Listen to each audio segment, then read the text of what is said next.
विश्वरत्न Bharat Ratna doctor Babasaheb Ambedkar यांच्या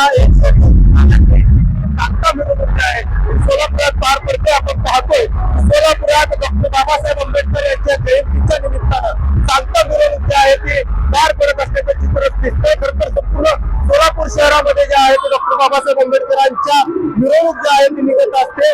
खरं तर 14 एप्रिल नंतर येणाऱ्या रविवारी डॉक्टर बाबासाहेब आंबेडकरांची ही मिरवणूक संपूर्ण सोलापूर शहर आणि जिल्ह्यामधून निघत असते आणि आपण पाहतो की सोलापूर शहरामध्ये ही मिरवणूक निघतानाचं चित्र आपल्याला दिसून येत आहे। खरं तर वेगवेगळ्या राज्यातून आणि वेगवेगळ्या जिल्ह्यातून डॉक्टर बाबासाहेब आंबेडकरांच्या या सोलापूरच्या भीमजयंतीच्या मिरवणुकीला अनेक भीमानुयायी जे आहेत ते लाखोच्या संख्येने येत असतात आणि आपण जर बघितलं गेलं तर एकंदरीत डॉक्टर बाबासाहेब आंबेडकरांच्या मिरवणुकीमध्ये जे आहे ते वेगवेगळे देखावे जे आहेत ते करत असतात। आपण पाहतोय की प्रत्येक मंडळ जे आहे ते डॉक्टर बाबासाहेब आंबेडकरांच्या जीवनावरती जे आहेत ते वेगवेगळे देखावे करत असल्याचं चित्र दिसते।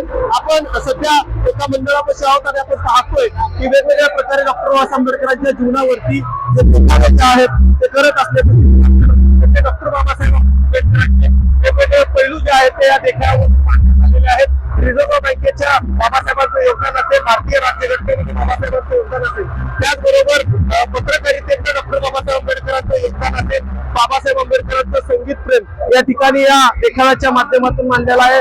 बॅरिस्टर हातामध्ये जो काळा कोट घातलेला आहे त्या ठिकाणी मांडण्यात आलेला आहे। एकंदरीत आपण जर बघितलं गेलं तर या मिरवणुका ज्या आहेत त्या संपूर्ण सोलापूर शहरामधून ज्या आहेत त्या निघत असतात आणि या मिरवणुकीला भीम अनुयायी जे आहेत ते लाखोंच्या संख्येनं सोलापूरमध्ये दाखल होत असल्याचं चित्र आपल्याला दिसत आहे आणि ते गायकवाड सोलापूर।